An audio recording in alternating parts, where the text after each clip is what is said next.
सांगतो पा 7 परस असेल, 5 परस असेल किंवा 4 परस, कुठं 8 परस जाती पाणी नाही लागलं तर आपण आडवे बोर खांदतो, बंद करतो का नाही. त्याच पद्धतीने आपल्या आंदोलनाचा लढा हा किती दिवस चलन हा सांगता येत नाही. त्याच्यामुळं मनोज दादांना आपल्याला उपोषण हे करून द्यायचं नाही. उपोषण मनोज दादांचं हे 10वं उपोषण आहे. मनोज दादांना उपोषण करून द्यायचं का आपल्याला? त्याच्यामुळं ही ताकद आपल्याला 30 मेला मनोज दादांना उपोषणापासून थांबवण्यासाठी आपल्याला त्या ठिकाणी जायचं आहे. तुमच्या गावातील कुणबी नोंद निघलेले आहेत, बरोबर आहे का नाही निघले? तुमच्या काही लोकांचे निघले असतील, काही लोकांचे राहिले असतील. त्याच आपल्याला हैदराबाद गॅजेट प्रमाणे GR तर काढलाय, पण आता त्याची अंमलबजावणी हे शासन करीत नाही. नाक दाबल्याशिवाय तोंड उघडता येत नाही या शासनाला. त्या पद्धतीने मनोज दादांनी आपल्याला सगळ्यांना यावेळेस बी आवाहन केलेलं आहे. कुणीही घरी न राहता, कुठंही न थांबता, कसलाही विचार न करता, कसल्याही अफवावर विश्वास न ठेवता त्या ठिकाणी आपल्याला आंतरवलीला 30 मेला सगळ्यांना जुळायचं आहे. एवढंच आवाहन करतो आणि हात जोडून विनंती करतो, कुणीही घरी थांबू नका. कारण की मनोज दादांनी प्रत्येक वेळेस सांगितलेलं, ज्या ज्या वेळेस मी आवाज देईल त्या वेळेस तुम्ही बहुसंख्येने त्या ठिकाणी उपस्थित राहा. त्याच्या मागं खूप मोठं कारण असतंय. मनोज दादा ज्या वेळेस थांबतात त्या वेळेस वेगळं काहीतरी नियोजन असतं. ज्या वेळेस मनोज दादा आवाहन करतात त्या वेळेस असं उद्रेक झालेला दिसणार आहे. कारण की समज ज्या वेळेस बाहेर निघन त्यावेळेस हे सरकार नक्कीच त्यांना नाक दाबल्याशिवाय तोंड उघडत नाही. शासनाचं त्या पद्धतीने आपण या ठिकाणी मुळूकच्या सर्व मावळ्यांना, सेवकांना विनंती करतो, सगळ्यांनी 30 मेला आंतरवलीत उपस्थित राहा एवढीच विनंती करतो. जय शिवराय.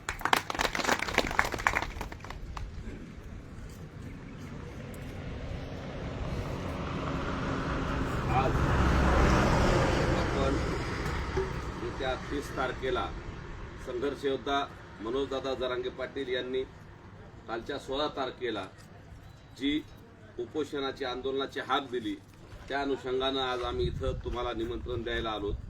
खरं पाहता कुठल्याही निमंत्रणाची तुम्हाला गरज नाही असं मुळूककरांचं काम हे मनोजदादा सातत्यानं सांगत असतात. आणि ज्या वेळेस आम्ही इथून जातो तुम्हाला फोन असो नसो तुमचेच फोन येते आणि तुम्ही प्रत्येक वेळी सत्काराला थांबलात हे मनोजदादांनी प्रत्येक वेळी पाहिले, आम्ही पाहिले. खरंच पाहता तुमचं कौतुक करावं लागेल की तुम्ही सप्ताह असेल तर प्रत्येक मनोजदादाच्या कार्यक्रमाला असतात, प्रत्येक लढ्यात असतात. मुंबईला असेल किंवा आंतरवलीला असेल, बालाघाटावरची सभा असेल, अशा प्रत्येक ठिकाणी तुम्ही येता. त्याच्यामुळे सर्वप्रथम मुळूककरांचं मी जाहीर अभिनंदन करतो. आज अचानक तुमच्या 9:30चा टाईम असताना आज तुम्हाला अचानक सांगितलं या. आम्ही सुद्धा म्हणलं दुसऱ्या 2-3 गावावर थोडा अन्याय केला, पण तुमचा फोन आल्यानंतर आम्ही सुद्धा इकडे आलो. म्हणजे आमचं सगळ्यात तुमच्या प्रेम आहे, तुमचंही तेवढंच आमच्यावर प्रेम आहे. म्हणून बांधवांनो येणारा काळ कठीण आहे, थोडंसं आपल्याला सावध राहावं लागणार आहे. जेव्हा जेव्हा इतिहास घडतो त्यावेळी तुम्ही प्रत्येक लढ्यात असता. मनोजदादा गेल्या 2.5 वर्ष झालं तुमच्या आमच्यासाठी लढतायत. एकीकडे त्यांचं उपोषण आहे, त्यांचा जीव धोक्यात जाऊ शकतो, आणि दुसरीकडं आपल्या मुलाबाळांच्या व्हॅलिडिटीचा प्रश्न आहे. मुलाबाळांच्या आता शिक्षणाचे सत्र सुरू होतील, त्याच्यासाठी आता व्हॅलिडिटी प्रमाणपत्र असतील, नवीन प्रमाणपत्र मिळण्याची गरज आहे. हे विषय आहेत. मग त्यांनी स्वतःच्या जीवाकडे बघितलं नाही, त्यांनी तुमच्या माझ्या मुलाबाळाचं भवितव्य बघितलं आणि उपोषणाची हाक दिली आहे. कारण प्रशासन आणि सरकार जाणून बुजून व्हॅलिडिटी देत नाही, प्रशासन जाणून बुजून प्रमाणपत्र देत नाहीत. आणि हे सगळं होत असताना उघड्या डोळ्यानं पाहण्यापेक्षा आपण जरी आपल्या जीवाचं काही बरं वाईट झालं तरी आपल्या समाजाला न्याय मिळवून द्यायचा ही मनोजदादाची भूमिका आहे. त्यातून ते उपोषण करतायत. बांधवांनो हैदराबादचा गॅजेट दिलाय, आपल्या काही नोंदी निघल्यात गावातल्या, काही अजून राहिल्या असतील, अजूनही आपल्या बांधवाच्या नोंदी राहिल्यात. पण आता थांबायचं नाही. आपल्या जरी नोंदी निघल्या असल्या तरी आपल्या राहिलेल्या बांधवाच्या नोंदी असतील, राहिल्या बांधवाचे सगळे प्रश्न आहेत ते सोडवण्यासाठी आम्हाला शेवटच्या माणसाला जोपर्यंत प्रमाणपत्र मिळत नाही, शेवटच्या माणसाला जोपर्यंत आरक्षण मिळत नाही आणि शेवटच्या माणसाच्या मुलाबाळाला जोपर्यंत आरक्षणाचा फायदा होत नाही तोवर आपल्याला थांबायचं नाही. तुम्ही म्हणता हे पण 2-3 वर्ष झालं रोजच फिरतेत, आम्हालाही रोजच फिरवतेत, काय काम धंदा बघू देता का नाही असा प्रश्न तुमच्या मनात निर्माण होण्याची शक्यता आहे. म्हणून बांधवांनो मला विनंती करायची आहे, स्वतःसाठी तर प्रत्येक जण जगतो, परंतु आजपर्यंतचा नियतीचा अनेक प्रसंग असे बघितलेत. आपण जर दुसऱ्यासाठी जगलो, आपण जर दुसऱ्याच्या कामाला आलो तर दुसऱ्याचा फायदा होत असतो. तर जर आपण प्रांजळ मनाने काम केलं तर कधीतरी इनडायरेक्टली, कधीतरी अप्रत्यक्षपणे वरची एक शक्ती आहे परमेश्वर नावाची, ती तुमचं आमचं सुद्धा भलं केल्याशिवाय राहत नाही. तुमचं कधी भलं होईल हे तुम्हाला कळणार नाही. आणि जर त्याच्याही उलट तसंच आहे, जर आपण कोणाच्या वाईटात गेलो, जर कोणाचा वाईट करण्याचा आपण प्रयत्न केला तर बांधवांना आपलंही कधीतरी चुकून आपल्यालाही कळत नाही, नकळतपणे आपलंही वाईट होत असतं. हा सृष्टीचा नियम आहे.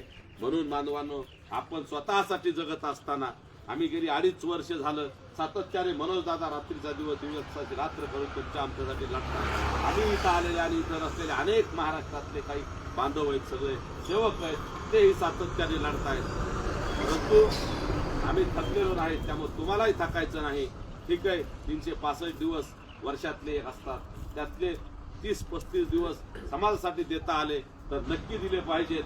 कारण आम्ही रोज फिरतोय म्हणून आम्ही तुम्हाला सांगतोय हे, आणि तुम्ही ते ऐकावं. आपल्याला वेळोवेळी तुम्हाला वाटत असेल वेळोवेळी लढे द्यायचे, वेळोवेळी आंदोलन करतोय, अनेक वेळा विजय झाल्याचा आपण सांगतोय. हो, आपला विजय झालाय. आतापर्यंत 50 वर्षात जे काही या लढ्यात जे काही मिळालं नाही ते मनोजदादाच्या या लढ्यामुळे तुम्हाला आम्हाला मिळाले. मी अनेक वर्षापासून चळवळीत काम करतोय, बघतोय, परंतु मनोजदादा इतका प्रामाणिक आणि कष्ट घेणारा माणूस मी या इतिहासात आजपर्यंत बघितला नाही. म्हणून सातत्यानं आम्ही सुद्धा त्यांच्या सोबत आहे आणि असंच शेवटच्या घटकाला न्याय मिळेपर्यंत आपल्याला सोबत राहायचंय. मग अनेक लोक आपल्या विरोधात आहेत. आपला लढा सरकार सोबत आहे. आपला लढा आपल्या आरक्षणाचा आहे, आपल्या मुलाबाळाच्या भवितव्याचा आहे, आरक्षणाचा लढा आहे. परंतु आपण सरकारशी लढत असताना काही चार माध्यम तुम्ही बघत असतात, सोशल मीडियाच्या माध्यमातून मनोजदादाला टार्गेट करायला बघताय, आमच्यासारख्या अनेक सेवकांना टार्गेट करायला बघताय. आणि जाणून बुजून या आरक्षणाचा लढा खंडित झाला पाहिजे. मराठा समाजाला काही मिळालं नाही पाहिजे. या लोकांना सुद्धा व्यवस्थित आपण कशात उत्तर दिलं पाहिजे, लोकशाही मार्गाने उत्तर दिलं पाहिजे. आज सोशल मीडियावर बघा, कुणीतरी जाणून बुजून काही विशिष्ट आडनावाची लोक मनोजदादावर अत्यंत खालच्या थराला बोलतायत, मनोजदादावरती अत्यंत खालच्या पातळीची टीका करतायत, त्यांच्या कुटुंबापर्यंत जात आहेत, आमच्यावरही टीका होते. बांधवांनो, तुम्हाला विनंती आहे, आज आम्ही जात्यात असतो तर उद्या तुम्ही सुपात आहेत.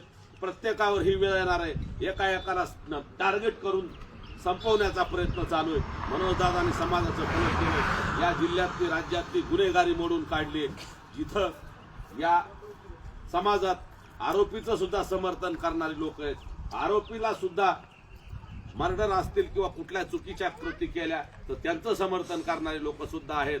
परंतु मनोजदादांनी जिथं अन्याय होतो तिथं जात पात धर्म न बघता तिथं न्याय देण्याची भूमिका घेतली. म्हणून आज जिल्ह्यात आणि राज्यात वातावरण एक गुन्हेगारी मुक्त होण्याच्या दृष्टीने होतंय. हे काही लोकांना सहन होत नाही. मराठा समाजाचं भलं झालेलं काही लोकांना सहन होत नाही. म्हणून ते मनोजदादांच्या आणि आमच्यासारख्या लोकांच्या वैयक्तिक आयुष्यावर जात आहेत. खालच्या थराला काहीतरी यायने फोटो बनवायचे, काहीतरी चुकीच्या बदनामी करायच्या आणि आम्हाला समाजापासून बाजूला सारायचं, असा काही लोकांचा डाव आहे. हे पुढं होऊन काम करणारे जर एकदा बाजूला झाले तर मग या लोकांना त्यांचे मार्ग मोकळे, चुकीचं वागायला, काहीतरी चुकीचं करायला. म्हणून खूप मोठं षडयंत्र आहे हे. आपल्याला षडयंत्र हाणून पाडत असताना सोशल मीडियावर मनोजदादाच्या विरोधात जर कुणी एक पोस्ट टाकली तर त्याच्या खाली आपण सुद्धा प्रत्येकाने त्याला त्या पोस्टवर जाऊन कॉमेंट करून त्याला त्याच्यात कसं उत्तर दिलं पाहिजे हे सुद्धा आपल्याला येणाऱ्या काळात करावं लागणार आहे. आपल्याला कायदा हातात घ्यायचा नाही, परंतु अशा कुणी पोस्ट टाकल्या तर आपल्या जवळच्या पोलीस स्टेशनला जाऊन तिथे तक्रारी सुद्धा करायच्या. बांधवांनो, या पद्धतीनं आपल्याला जावं लागणार आहे. आता थोडा लढा राहिलाय, विकाराची लढाई, संघर्ष खूप आहे. सरकारसोबत संघर्ष आहे आणि सरकारचा आपल्या संघर्षामध्ये काही कोले कुत्रे येऊन बडबड करतात, त्यांच्या सुद्धा आपल्याला तोंड द्यायचंय. हा लढा लढत असताना आपल्याला थोडंसं मेहनत घ्यावी लागेल. थोडंसं आपलं आर्थिक नुकसान होईल, थोडंसं वेळेचं नुकसान होईल, थोडंसं आणखी कुठलं नुकसान होईल. परंतु बांधवांनो, येणाऱ्या 7 पिढ्याला मराठा समाजाचं संघर्ष योद्धा मनोजदादांचं स्वप्न आहे. या समाजातला शेवटचा घटक, या समाजातला प्रत्येक माणसाची प्रगती झाली पाहिजे आणि त्यासाठी तुम्ही लढताय आणि तुमचं आमचं कर्तव्य आहे. या बीड जिल्ह्याचा भूमिपुत्र, या बीड जिल्ह्याचा ठाणे आवाज तुमच्या आमच्यासाठी लढत असताना आपण त्यांच्या पाठीमागे खंबीर उभं राहिलं पाहिजे ही त्यांची अपेक्षा आहे. बांधवांनो, बोलण्यासारखं खूप आहे. आपल्या जिल्ह्यात आज तुम्हाला एक महत्वाचं उदाहरण सांगायचे, 2 लाख प्रमाणपत्र मिळाले. त्याच्यामुळे मी विनंती करणार आहे, तर बघा मनोजदादांनी निकराने लढला, तुम्ही आम्ही बीड जिल्ह्यातले बांधव इतर राज्यातल्या जिल्ह्यापेक्षा ताकदीनं लढलो. बाकी मराठवाड्यातले प्रमाणपत्र एकीकडं आणि आपल्या जिल्ह्यातले प्रमाणपत्र एकीकडं 2 लाख प्रमाणपत्र आपल्याला मिळाले आणि उर्वरित महाराष्ट्रात किंवा मराठवाड्यात 2 लाखापेक्षा आकडा कमी आहे. म्हणजे आपण जर ताकदीनं लढलो तर आपला फायदाही तसाच होतो. हे याचं उदाहरण आहे. म्हणून उद्याच्या 30 तारखेला मनोजदादांचा जीव आपल्याला प्रिय आहे. मनोजदादांचं उपोषण जास्त दिवस चाललं तर त्यांच्या जीवाला धोका होऊ शकतो. म्हणून आम्हाला सांगायचंय, 30 तारखेला आपल्याला इतकी गर्दी करायची, आंतरवलीत इतकी गर्दी करायची की आंतरवलीच्या आसपास 20 किलोमीटर मराठ्यांच्या गर्दीचा महापूर आला पाहिजे. अशा पद्धतीने जर आपण पहिल्या दिवशी जमलो तर नक्की मला वाटतं सरकार थोडं झुकतं घेईल आणि तात्काळ आपल्या मागण्या मान्य करील आणि मनोजदादाचा जीव सुद्धा वाचेल. त्याच्यामुळे बांधवांनो मी विनंती करणार आहे, मिळेल त्या वाहनाने यायचंय, मिळेल ती परिस्थितीत यायचंय. कुणी गाड्या देणार नाही, कुणी काही व्यवस्था करणार नाही, परंतु उन्हाचा प्रश्न आहे, पावसाचा प्रश्न आहे, याच्यावरती मात करून आपल्याला उद्याच्या 30 तारखेला तिथं यायचंय आणि नक्की तुम्ही आम्ही येऊन 30 तारखेला प्रचंड ताकदीनं इतिहास घडून आपले सगळे प्रश्न सोडून घेऊ. आता वेळ खूप झालाय, त्यामुळे आणखी पुढचे गाव आहेत, त्यामुळे आता जास्त बोलणार नाही. परंतु मुळपाडे असेल, आपला बालाघाट असेल, आपला एक इतिहास आहे. आपण वेळोवेळी इतर जिल्ह्यातल्या गावांपेक्षा तुलनेपेक्षा बालाघाटानं मनोजदादावरती खूप प्रेम केलंय आणि ताकदीनं आपण प्रत्येक लढ्यात सहभागी झालो. उद्याच्या 30 तारखेला सुद्धा रेकॉर्ड करायचा आहे आणि बीड जिल्ह्यातून सगळ्यात जास्त माणसं या बालाघाटाहून जाणार आहेत हे आपण दाखवून द्यायचंय. आणि त्यामध्ये मुळूक असेल, लिंबांगणे असेल, मसेवाडी असतील किंवा हा परिसर आहे, इथून ताकदीनं आपण सगळं या एवढी विनंती करतो आणि थांबतो. धन्यवाद.